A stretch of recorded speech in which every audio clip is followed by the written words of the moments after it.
ప్రియమైన దేవుని పిల్లలారా, ప్రభువైన యేసుక్రీస్తు వారి పేరట మీ అందరికీ వందనాలు. ప్రభువు పేరట మీ అందరికీ శుభములు, దీవెనలు కలుగునుగాక. ఈ ఉదయకాలం పరిశుద్ధ గ్రంథం నుండి దేవుని వాక్యాన్ని చదువుకుందాం. కొరింథీయులకు రాసిన 2వ పత్రిక 4వ అధ్యాయము 4వ వచనాన్ని చదువుకుందాం. దేవుని స్వరూపి అయిన క్రీస్తు మహిమను కనపరచు సువార్త ప్రకాశము వారికి ప్రకాశింపకుండు నిమిత్తము ఈ యుగ సంబంధమైన దేవత అవిశ్వాసులైన వారి మనోనేత్రములకు గుడ్డితనమును కలగజేసును. దేవుడు తన మాటలు మన కొరకు దీవించునుగాక. ఆమేన్. ప్రియమైన దేవుని పిల్లలారా, అంధకారమైన జీవితం నరకంగా ఉంటుంది. దేహము నాకు కన్ను దీపము అని ప్రియ ప్రభువు చెప్పారు. శరీరానికి కాకుండా మనసుకు కూడా కళ్ళు ఉంటాయి. వాటిని మనోనేత్రాలు అంటారు. మనసు అంటే మన శరీరంలో ఉండే భాగం కాదు. మనసు అంటే ఆలోచన. సృష్టిలో సకల జీవరాశులలో ఆలోచించగలిగేది కేవలం మనిషి మాత్రమే. భౌతికమైన నేత్రాలతో చూచిన దానిని మనోనేత్రాల ద్వారా విశ్లేషించుకునే శక్తిని దేవుడు మనిషికి మాత్రమే ఇచ్చాడు. దేవుడు మనిషిని తన స్వరూపమందు తన పోలిక చొప్పున చేశాడు. ఈ ఆలోచన విషయంలోనే ఈ సృష్టిలో ఏ ప్రాణికి ఇవ్వని ఆలోచించే వరమును కేవలం మనిషికి ఎందుకు ఇచ్చాడు?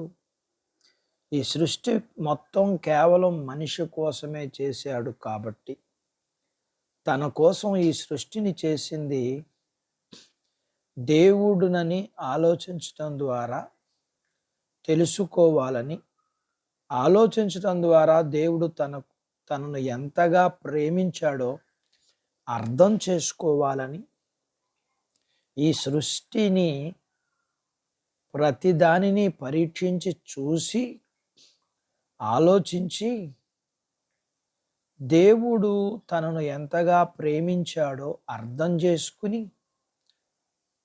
తనను ప్రేమించాలని దేవుడు కోరుకుంటున్నాడు.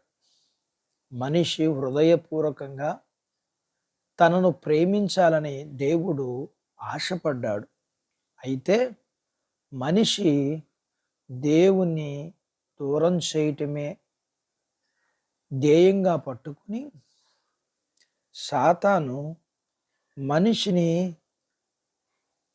తీరిగ్గా ఉంటే సృష్టిని గురించి దేవుని గురించి ఆలోచిస్తాడని, మనిషిని ఎలాగైనా ఈ లోక విషయాలలో తీరిక లేకుండా చేసి దేవుని గురించి ఆలోచించకుండా మనుషుల మనోనేత్రాలకు గుడ్డితనం కలగజేశాడు.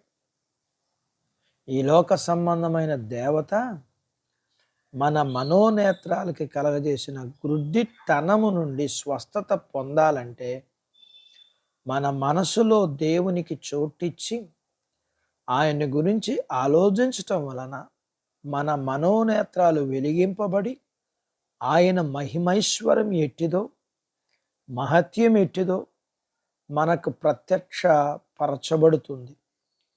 మన మనోనేత్రాలు వెలిగింపబడినట్లుగా దేవుని వాక్యమును దీవారాత్రులు ధ్యానిద్దాం. అట్టి భాగ్యత దేవుడు మనకు దయచేయునుగాక. ఆమేన్. దేవుడు తన మాటలు మన కొరకు దీవించునుగాక. ఆమేన్.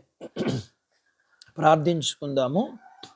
నాతో పాటు ఏకీభవించండి. మమ్ములను మిక్కిలిగా ప్రేమించిన మా ప్రియ పరలోకపు తండ్రి, మీ పరిశుద్ధ నామమును బట్టి మీకు వందనాలు. ఈ ఉదయకాలం మీ పాదాల దగ్గర మీ లేఖనాన్ని మేము నేర్చుకోవడానికి మీరు సహాయం చేశారు.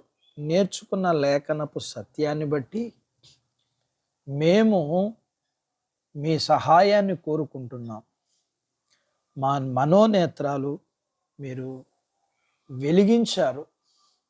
వెలిగించబడిన ఈ మనోనేత్రాలు గుడ్డితనం కాకుండానట్లుగా వాక్యాన్ని విని చదువుకుని ధ్యానించే వారిగా ఉండగలగటానికి, గురిటితనములో ఉండబడిన వారి జీవితాలను, వారి మనోనేత్రాలను మీరు వెలిగించాలని మీ పాదాల యొద్ద ప్రార్థిస్తూ ఉన్నాం.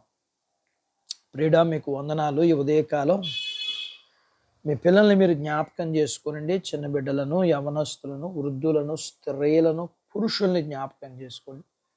వారి చిన్న బిడ్డల చదువుల, యవనస్తుల చదువుల్లో, ఆరోగ్యాల్లో, ఉద్యోగ ప్రయత్నాల్లో విజయాలు ఇవ్వండి. ఉద్యోగాలలో ప్రమోషన్స్ ఇవ్వండి. అలాగే చేతి పనులు, వ్యాపారాలు, పొలాల పుష్పములను దీవించండి. వివాహాలు కాని వారికి అవుటకు, అయిన వారికి గర్భఫలములు, లేకున్న వారికి గర్భఫలాలు ఇమ్మని, గర్భఫలములు కలిగిన వారికి సుఖమైన ప్రసూతి ఇమ్మని, ప్రసూతి అయిన వారికి ఆరోగ్యం ఇమ్మని, మీ పిల్లల అవసరాలు, సమస్యలు, బలహీనతలు, రుణాల నుంచి విడిపించి మీ పిల్లలను మీరు దీవించి ఆశీర్వదించమని యేసు ప్రభు వారి పేరట స్తుతించి ప్రార్థించి అడిగినవన్నీ పొందుకుని ఉన్నాము తండ్రి. ఆమెన్. దేవుడు మిమ్మల్ని దీవించునుగాక. ఆమెన్.